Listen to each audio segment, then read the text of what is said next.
आपण सगळेच संसारिक माणसं असतो आणि संसारामध्ये आपल्याला अनंत अडचणी येत असतात आणि अडचणी आल्यानंतर आपल्या परीने आपण त्याच्यावर मार्ग काढण्याचा प्रयत्न करतो देखील. पण काही वेळेला असं होऊन बसतं की आपण मार्गापासून ढळतो आणि आपल्याला काय करावं ते सुचत नाही. आणि मग अशाच वेळेला आपण कुठल्यातरी एखाद्या गुरुच्या आश्रयाला जातो आणि हा अगदी योग्य मार्ग आहे. पण तो गुरु जो आहे हा अतिशय प्रमाणित हवा आणि वेदविद्या पारंगत असा गुरु हवा. परंतु हे कलियुग आहे आणि या कलियुगामध्ये अशा अनेक गोष्टी घडताना दिसतात की ज्या बाबावर, ज्या एका बुवावरती आपण विश्वास ठेवलेला आहे, त्याच्याकडून जर का विश्वासघात झाला तर मग आपली मात्र पुरती भ्रमनिराशा होते. अशीच घटना आपण बघणार आहोत. याच्यामध्ये एका बाबाने, एका बुवाने फक्त कामवासनेसाठी, त्याच्या कामवासनेच्या तृप्तीसाठी एका विवाहित स्त्रीचा वापर करून घेतलाय आणि तिच्या नवऱ्याला त्याने यमसदनाला पाठवले. आता ही संपूर्ण घटना आपण विस्ताराने समजून घेऊया. असं म्हणतात की कामजीवन हा मनुष्याच्या आयुष्याचा एक महत्त्वाचा भाग आहे, पण त्याला नीती नियम घालून दिलेले आहेत. एक मर्यादा आहे, एक चाकोरी आहे. या चाकोरीमध्ये राहूनच या कामजीवनाचा प्रत्येकाने आनंद घ्यायचा असतो किंवा त्याच्यामध्ये आपण जगायचं असतं. याच्यामध्ये कुठल्याही प्रकारची मर्यादा ओलांडून चालत नसते. पण आता एखादा आपण बाबा बुवा म्हटलं की यांच्याकडे बघताना आपण वैराग्याची अपेक्षा करतो. ज्याप्रमाणे त्याने भगवे कपडे घातलेले आहेत, ज्याप्रमाणे त्याने दाढी वाढवलेली आहे, ज्याप्रमाणे त्याने माळा अंगावर चढवलेल्या आहेत, त्याचप्रमाणे त्याचं वागणं देखील असावं अशी आपली सर्वसामान्य माणसाची सर्वसाधारणपणे अपेक्षा असते. आणि ही काही चुकीचं नाही आहे, याच्यामध्ये आपली अपेक्षा चुकीची नाही आहे. नमस्कार, कारनामा मराठी क्राईम स्टोरीमध्ये आपलं हार्दिक स्वागत आहे. आता ही घटना बघण्यासाठी आपल्याला जायचं आहे जळगाव जिल्ह्यामध्ये. जळगाव जिल्ह्यामधलं भडगाव तालुका आहे आणि याच्यामधलं पळसखेडा नावाचं एक गाव आहे. या गावामध्ये किशोर पाटील नावाचे 45 वर्षाचे एक गृहस्थ आहेत. त्यांना पत्नी आहे, 2 मुलं आहेत, एक मुलगा एक मुलगी. असा हम दो हमारे दो असा यांचा सुखी संसार आहे. पण जसं प्रत्येक व्यक्तीला काही ना काही सांसारिक अडचणी असतात, तसं त्यांना देखील सांसारिक अडचणी होत्या. त्यांच्यावरती काही प्रमाणामध्ये कर्जाचा डोंगर उभा राहिलेला होता. त्यांच्या बायकोचं नाव होतं पुष्पा आणि यांची जी मुलगी आहे हिला कीर्तन सेवेची आवड होती, कीर्तन करण्याची आवड होती. त्याच्यामुळे या मुलीची आवड ओळखून या नवरा बायकोने तिला आळंदी येथे ठेवलेलं आहे आणि तिच्या कीर्तनाच्या शिक्षणाची आवड पूर्ण करण्यासाठी तिला एका बाबांकडे, एका बुवांकडे ठेवलेलं आहे. त्या बाबांचं नाव राजेंद्र शेळके आणि तिच्या त्या शिक्षणाच्या निमित्ताने या आईवडिलांचं त्या बाबाकडे येणं जाणं असायचं आणि या येण्या जाण्यामध्येच त्यांची ओळख वाढलेली आहे. सगळ्यात पहिल्यांदा त्या मुलीचे वडील किशोर पाटील यांची ओळख झालेली आहे. त्याच्यानंतर त्यांची बायको पुष्पा हिची देखील ओळख झालेली आहे. आता काही काळ जातोय. काही काळानंतर कसं असतं, आपण आपल्या व्यक्तिगत अडचणी, काहीतरी मार्ग मिळेल, काहीतरी आपण मार्ग शोधूया, आपण या सांसारिक अडचणीतून बाहेर पडूया म्हणून आपण सगळ्याच गोष्टी अशा बाबा बुवांपुढे आपण उघड्या करत असतो, त्यांना सगळ्या गोष्टी सांगत असतो. तसंच यांनी देखील केलेलं आहे. आता हे राजेंद्र बुवा यांना कळलं आहे की आता यांच्या डोक्यावरती कर्जाचा डोंगर आहे. त्याच्यामुळे मग यांचा आपण योग्यरित्या वापर करून घेऊ शकतो आणि अडला हरी गाढवाचे पाय धरी ही म्हण आपल्या सगळ्यांनाच माहिती असेल. त्याच्याप्रमाणेच म्हणजे आता यांची पत्नी, म्हणजे ज्याचं नाव पुष्पा होतं, किशोर पाटील यांची पत्नी, आता ही त्या बाबांकडे येणं जाणं तिचं वाढलेलं आहे आणि बाबांकडे येणं जाणं वाढून मग दोघांमध्ये बोलाचाली, मग प्रेमसंवाद, मग थोडासा अतिविश्वास टाकणे. आता घरच्या सगळ्याच गोष्टी या बाबाला माहिती झालेल्या होत्या. त्याच्यामुळे तिच्यावर फास टाकणे किंवा तिला जाळ्यात ओढून घेणे त्यांच्यासाठी एक सोपं काम होतं आणि त्यांच्या मनाप्रमाणे सगळ्या गोष्टी चाललेल्या होत्या. जसा वेळ जात होता तसं यांच्या प्रेमाचा अंकुर फुलत होता, यांच्यामधली मैत्री घनिष्ठ होत होती आणि मग ज्या बाकीच्या इच्छा असतात त्या इच्छा देखील त्यांनी पूर्ण करून घ्यायला सुरुवात केलेली आहे. आता दुसऱ्या बाजूला राजेंद्र बुवा या किशोर पाटील हा तिच्या नवऱ्याला त्याच्या ज्या कर्जाच्या माध्यमातून जे त्यांच्यावर कर्ज उभं राहिलेलं होतं, तर त्याच्यासाठी काही प्रमाणामध्ये ते पैसे देऊ करत होते. म्हणजे जी काही अडीअडचण असेल, आता मुख्य अडचण प्रत्येकाच्या आयुष्यामध्ये पैशाचीच असते. आता ही जी मुख्य अडचण जर दूर होत असेल तर मग याच्यापेक्षा दुसरं काय पाहिजे. तर वेळोवेळी पैशाची मदत राजेंद्र बुवा त्यांना करत होते आणि दुसऱ्या बाजूला त्याच्या पत्नीचा यथेच्छ उपभोग घेत होते. आणि ही जी किशोर पाटील आणि त्यांची बायको पुष्पा यांच्यामध्ये वादसुद्धा होता. वाद याचं कारण होतं की हे कर्ज आणि झालेलं मोठं कर्ज, ह्या कर्जातून मार्ग कसा काढायचा किंवा हे सगळं न समजून हे एकमेकांवरती दात-ओठ खात होते, एकमेकांना पाण्यामध्ये बघत होते. कारण शेवटी जी मुख्य समस्या असते किंवा पैशाचं सोंग आणता येत नाही असं म्हणतात.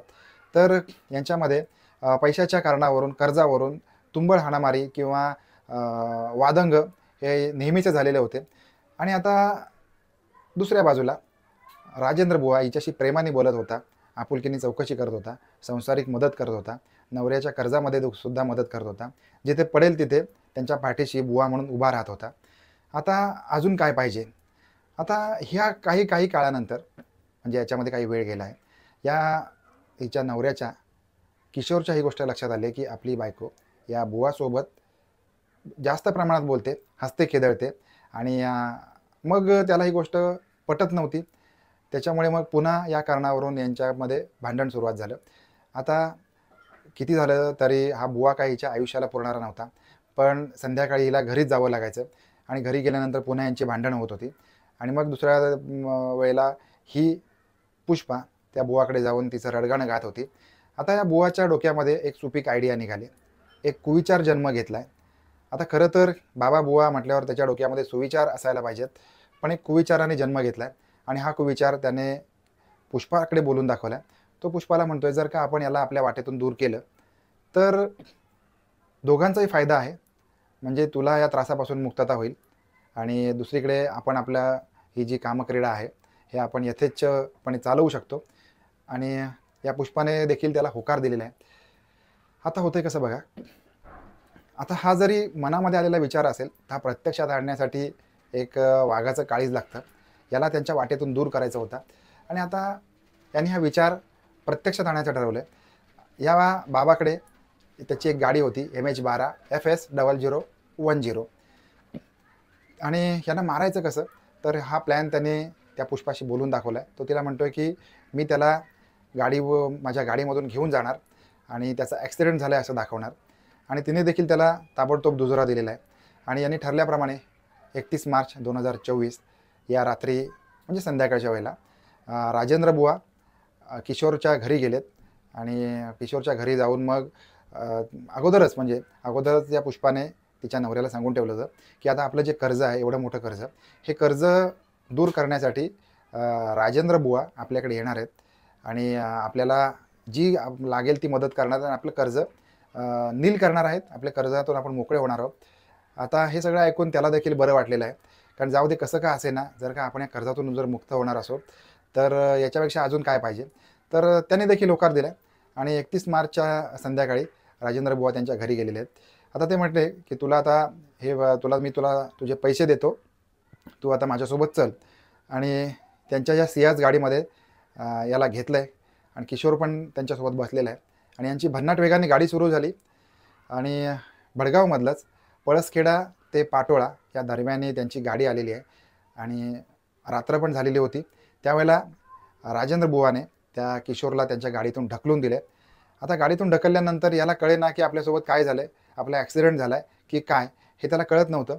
आणि दुसऱ्याच क्षणाला राजेंद्र बुवाने गाडी फिरवली आणि या किशोरच्या अंगावरती गाडी घातली आणि त्याला चिरडून त्या ठिकाणी त्या रस्त्यावरतीच किशोरचा मृत्यू झालेला आहे. आता हा बाबा त्यांना वाचवण्यासाठी, त्यांचं कर्ज कमी करण्यासाठी म्हणून त्यांच्या आयुष्यामध्ये आलेला होता.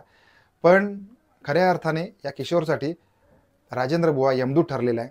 1 एप्रिल 2024च्या रात्री, मध्यरात्री साधारणपणे 2 वाजलेले होते. एका वाटसरूने जाताना पळसखेडा ते पाटोळा या दरम्यान एका व्यक्तीचा मृतदेह पाहिला आणि पोलीस स्टेशनला याची वर्दी देखील दिलेली आहे. आणि पोलिसांचा ताफा त्या ठिकाणी हजर झाला आहे. आणि पोलिसांचा ताफा हजर होऊन मग पुढची चौकशी सुरू झाली. हा मयत व्यक्ती कोण आहे किंवा हा या ठिकाणी याचा ॲक्सिडेंट कसा झालेला होता. परंतु पोलिसांच्या चाणाक्ष नजरेतून अतिशय बारकाईने बघितल्यानंतर हा ॲक्सिडेंट नसून हा खून आहे हे समजायला पोलिसांना अजिबात वेळ लागलेला नाही आहे. त्याच्यानंतर मग पोलिसांना या व्यक्तीचं नाव समजलेलं आहे आणि पोलिसांनी त्याच्या घरी जाऊन चौकशी केली. त्यावेळेला या काही गोष्टी पोलिसांच्या लक्षात आल्या, जसं की हा जो किशोर पाटील आहे याचं त्याच्या पत्नीसोबत असणारे वाद आणि राजेंद्र बुवा यांचे त्यांच्याशी असणारे सलोख्याचे संबंध किंवा इतरही तांत्रिक बाबी या सगळ्यांचा अभ्यास करून पोलिसांनी किशोर पाटील याची पत्नी पुष्पा हिला ताब्यात घेतलं आहे, रडारवर घेतलं आहे आणि तिची सखोल जशी चौकशी सुरू केली आणि आता चौकशी दरम्यान तिने हे जे सत्य आहे हे पोलिसांना सांगितलं आहे की राजेंद्र बुवा यांच्या गाडीतून नेल्यानंतर याला चिरडून त्या ठिकाणी त्यांनी मारलेलं आहे. अशा स्वरूपामध्ये सत्य समजल्यानंतर राजेंद्रला देखील पोलिसांनी ताब्यात घेतलं आहे. यांच्यावरती कलम 302 अन्वये गुन्हा नोंदवून घेतलेला आहे. माणूस किती मोठा असू दे लहान असू दे त्या प्रत्येकाला सांसारिक अडचणी ह्या असतातच, परंतु त्या अडचणीतून मार्ग काढण्याचा प्रत्येकाचा मार्ग वेगळा असतो. जेणेकरून काही लोक डोळसपणे मार्ग काढतात तर काही लोक आंधळेपणाने मार्ग काढतात आणि जी लोक आंधळेपणाने मार्ग काढतात ती लोक अशा प्रकारे बाबाबुवांच्या आहारी जात असतात. नवरा बायकोंच्यामध्ये जर का अशा प्रकारे काही कर्जाचे विषय असतील, इतर काही सांसारिक अडचणी असतील तर त्यांनी जास्ती मेहनत करावी, आपल्या गरजा कमी कराव्या, जेणेकरून त्यांच्याकडे असणारी पैशाची बचत जास्त प्रमाणामध्ये राहील. अशा प्रकारे आपण एकमेकांवरती विश्वास ठेवून पुढे गेल्यामुळे आपला संसार देखील सुखाचा होईल, आपली मुलं बाळ आनंदात नांदतील आणि चारी बाजूला आपल्याला आनंदाची अनुभूती होईल. परंतु जर का आपण विपरीतपणे अशा एका स्वार्थी ढोंगी भोंदू बाबाच्या आहारी गेलो तर तो आपल्या आयुष्याची दिशा भरकटवायला काही क्षणांचा देखील वेळ लागणार नाही. आता या बाबतीत बाबाबुवा असतील किंवा इतर असे मार्ग आहेत की जे मार्ग चुकीचे आहेत, या बाबतीत आपलं मत काय आहे ते जरूर कळवा. भेटूया पुन्हा एकदा बरोबर रात्री 9 वाजता नवीन क्राईम स्टोरीमध्ये. तोपर्यंत आपली काळजी घ्या.